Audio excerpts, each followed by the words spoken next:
So because I'm not doing a door card or anything other than my door pocket that's covering this space here, which is that fiberglass pocket you saw me make, the inside of the door has to be finished like the outside of the car. So I'm putting a lot of attention into sanding this and flattening it, and just like I would the exterior, because it's going to be a very visible part of the interior.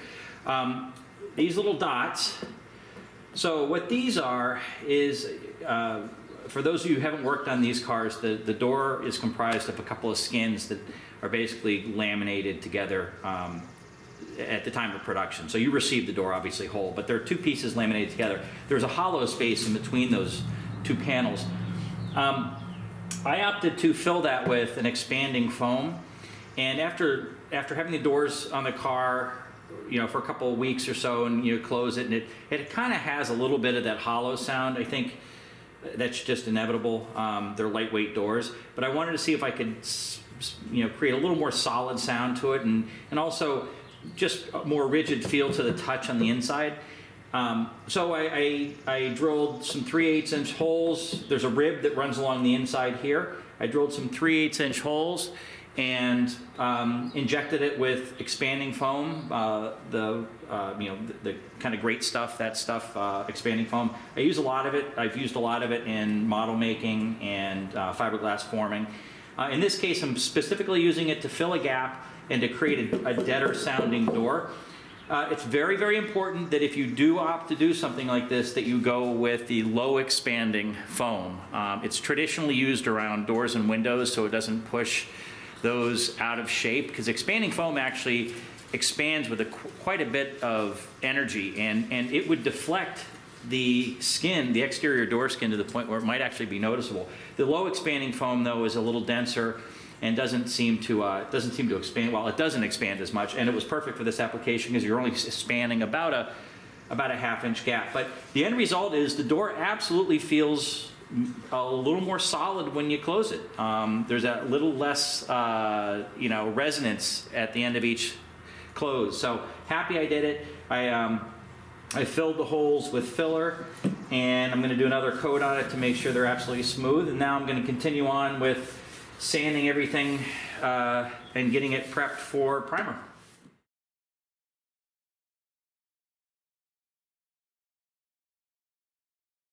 So you're going to hear me say this over and over again. I am that level below novice when it comes to bodywork. So there's my disclaimer. So the first step before you apply a filler is to wipe it down with acetone. Acetone's a safe stuff to use on cured fiberglass, and it's a great degreaser and dewaxer. And then I kind of sneak up on filling these areas that are a little low.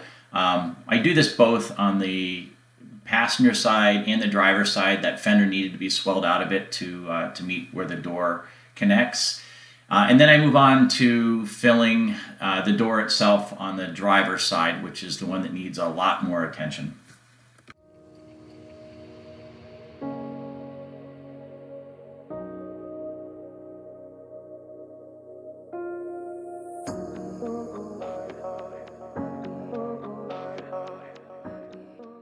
So this was my general procedure for filling these doors, and in each case what I would do is I would put a thin layer of filler in place, knock it down after it's cured, knock off the high points, and then go at it with some subsequent layers and kind of sneaking up on that final shape. In between each coat I would sand back down to the correct gap on the door to give me a good starting point for that next layer. And I think I was probably 3 or 4 layers deep before I finally filled that door out to the point where I could do some final blocking. And you know you hit it right when you're blocking the fender and the door at the same time, getting kind of universal scratches across both. And that was my guide. That was how I proceeded, and that held true for really every part of the car that I had to fill like this.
Just finished sanding the kind of the final coat of filler on this door. I think I'm good. I like it. Filled up the gaps nicely, but this is basically what it took to get this door aligned. It's gapped pretty well. I think actually it'll go. The whole door goes forward maybe another 1/16 of an inch, but you can see. I'll kind of give you a view here. I don't know if it's going to show up very well, but the all the panels line up. The bottom of the door sits perfectly in that gap down towards the bottom. So happy with that, and got that pretty much dialed in there as well, that horn part of the door. So yeah, this is actually, I think, the first part of the car that actually might be ready for a primer. The rest of the car certainly isn't. Oh boy. I am in red dust hell right now. Any of you who have done this, that red dust goes everywhere, but it's no way around it. So door number 1 finished, and you'll see over here, this door took nothing. I was expecting something, but no, it didn't require any filling whatsoever, which is just kind of crazy. The only place I had to fill was right there on the car, but no, that's good enough, I would say. So on to continuing sanding. I'm in the process of getting all of these seams down to ground zero, I guess. They need to be a little lower than the rest of the car. That way the filler has something to grab onto. And that is where I'm at right now. Stay tuned for more sanding.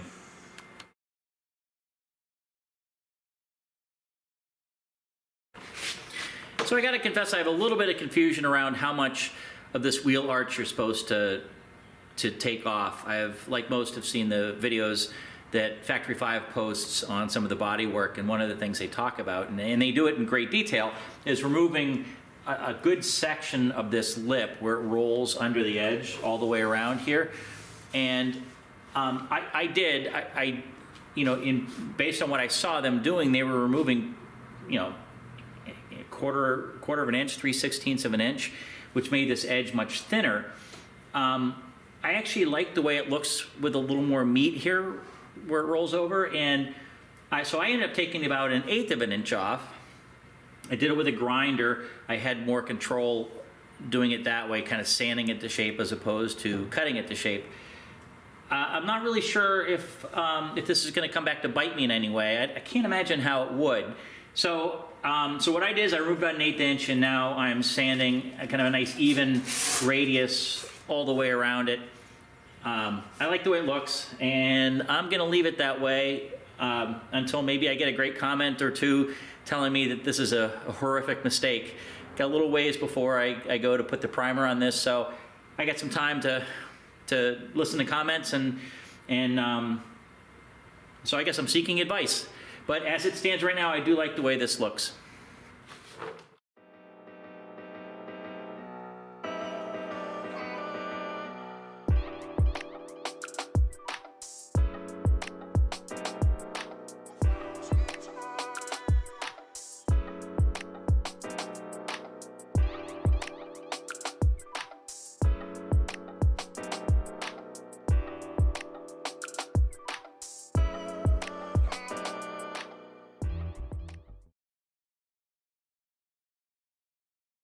So here I'm jumping into going at these mold seams, but I wanted to point out first off that these are mold seams in the actual mold, so they're not body panel seams. The body itself is one unified piece of fiberglass.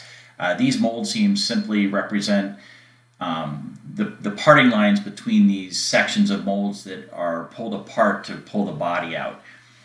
So with that said, my first step is to kind of go at this with a wire brush to identify, locate any pockets of wax that sometimes show up here. And that's really important because if you just went at this with a sander, you would potentially be pushing some of this wax maybe into the body, into some of the grooves, and that can really come back to haunt you during times of finishing. I have not experienced this in any body work because I haven't done any body work, but I have experienced this in other fiberglass parts. So it is something to watch out for. So that's why I'm going at this first with a wire brush, just to find those pockets and then target them specifically. After I went at this with a wire brush, I then wiped down all those seams with denatured alcohol. This is nice because it first of all cleans the area, but more importantly, it seems to highlight any of these little wax deposits and also helps to dissolve them at the same time. But the wax shows up as a slightly different red color, so it's a good way to help identifying kind of the areas that need a little bit more work.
So one of the things I realized, and I guess showing off some of my inexperience here, is I did not put enough filler or wide enough band of filler across these seams.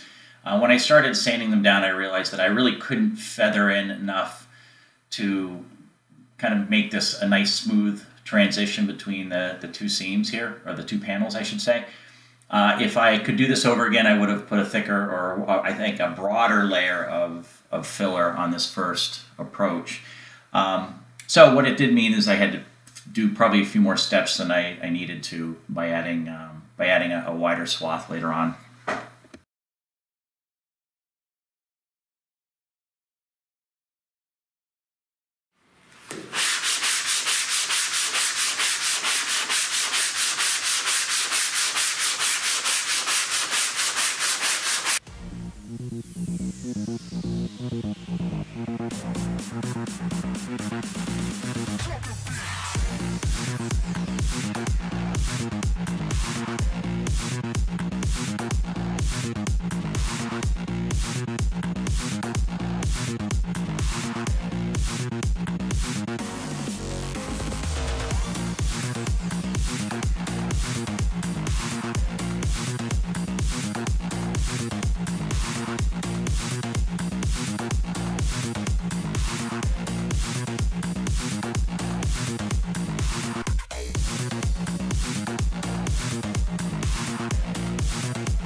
Well, this is a treat. It climbed up into the 40s. I guess spring is here in Maine. Allowed me to open up the doors and do and really work on the sanding with proper ventilation. Before I've been relying on ventilation fans, kind of creating that artificial air movement, but it's not as much as a good stiff breeze, and we got one of those today.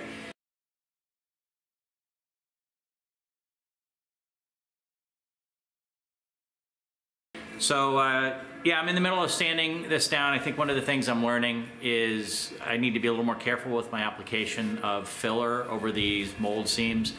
Couple of nice people pointed out to me after watching my video to make sure I spread the filler a little bit wider than I have, so I can create a smoother kind of taper or smoother transition from one side to the other. And after block sanding this first batch of filler down, I realized that was spot on advice, so thank you for that. I know some have mentioned that they've been able to kind of apply a single coat of filler to these mold seams and then sand it and be done with it. I'm probably on that 2 to 3 layer kind of guy, kind of level, I guess, because again, I'm still kind of learning the block sanding, although I'm learning a lot as I'm going here. And one of the first things that has hit me after kind of playing around with this is the lighter you are on top of those block sanders, the better off you are. You're trusting that surface, you're trusting the leveling, kind of planing nature of a fairly stiff block sander to form that, and not relying on your own touch or your own eyes. You're relying on that kind of mechanical surfacing component of a block sander. So figuring that out, I'm already seeing some better results after changing to a lighter touch. So for what it's worth, maybe that might help somebody. But I'm gonna continue along sanding here on this beautiful spring day, and feeling pretty good about it.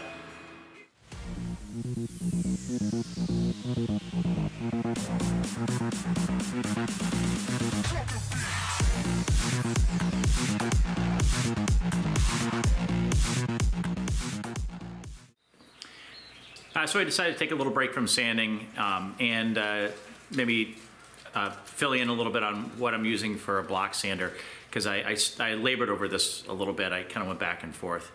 I tried a commercial block sander, a couple different ones, and I wasn't getting kind of exactly what I felt I needed. You know, this car is full of curves and, you know, concave and convex curves, and some of them pretty tight radiuses. There's not a flat spot on this car, so you need a variety of sanding blocks to kind of meet all of the all the contours.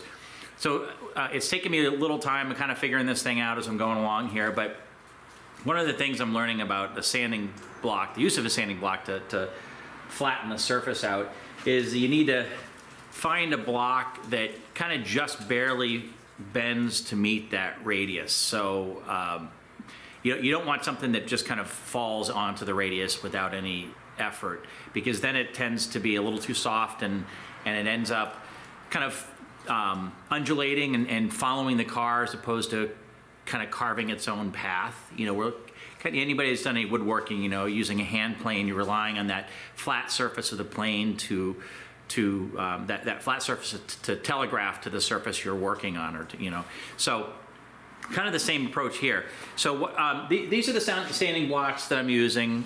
Essentially, it comes down to these 3 for the most part. And first is this. This is the stiffest one, and this is some packing foam that I think I ordered it from Uline. I had a bunch of pieces of this from an older project that I'd had.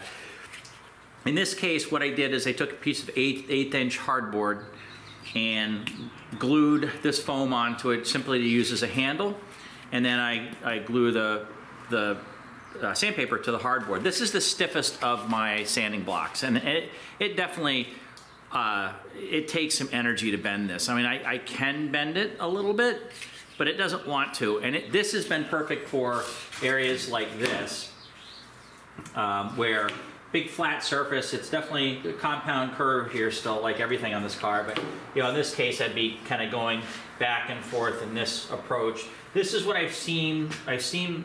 This seems to work the best for me, going in this direction. and then crisscrossing. I've seen a little bit on this on YouTube, and I think that it's kind of how it should be done. And then my other block is I took a couple layers of the foam and I glued it together to create a semi-rigid block. And this has been handy in areas like on top of the fender where I'm kind of doing this approach here, again in an X pattern. So this has been handy for that. And then my most flexible, just one layer of foam, and this has been great in tighter curves. You know, I have been running it a little bit like this to ensure that this radius is a nice kind of fluid radius across, and that's been pretty good. And then in here, I found that this type of block works great here. One thing, you don't want to, in areas like this, you don't want to sand like this. It almost seems like you should, but you really shouldn't. The proper way to do it is more like this, and that way you're not gouging the edges and you're not changing this radius. So that's really what, at least for me, has seemed to be working out the best. So that's my approach. Again, as always, big asterisk next to that. I don't know really, I don't have any background in body work. This is the things I've learned in the past couple of days of sanding. And yeah, it's actually been days of sanding. I'm sure as some have seen leading up to this, you're probably thinking I could have done it in a much more efficient way, and I would say you've probably been right in most of those assumptions, because I've been finding better ways of doing this. Also, don't be afraid to change sandpaper more often than you think. It dulls and sneaks up on you, and you'll sit there, be working away and not realize how dull it gets, thinking it looks like it has life when it really doesn't. So I'm kind of getting better at replacing sandpaper before I think it's dull, and that has greatly improved productivity. So that quick note. So back to more sanding. I'm actually getting pretty close. Most of this area, most of the front of the car, I think, is probably where I need it to be. I'm gonna be jumping into my roll bar sanding here shortly. That's a lot of work. It's, you know, a lot of detail there. So you'll watch a little bit of that. But yeah, back to more sanding.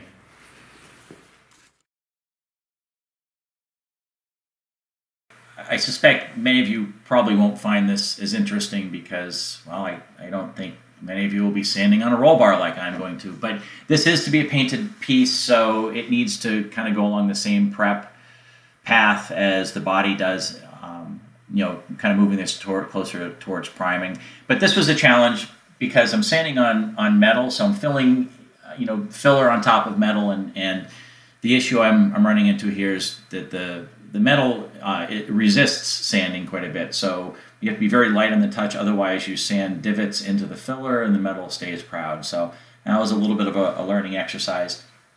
And from here, I think I'm going to wrap this video up. What you'll see next, I believe, is me setting up a 10 by 20 tent inside my garage. Yes, I can just sneak in a 10 by 20 backyard tent with walls in here, and that's going to serve as my spray booth. I'm going to put a filter box going into it and a filter box going out of it that will be powered. I'll have some active airflow going through this and trying to simulate a downdraft booth as best I can.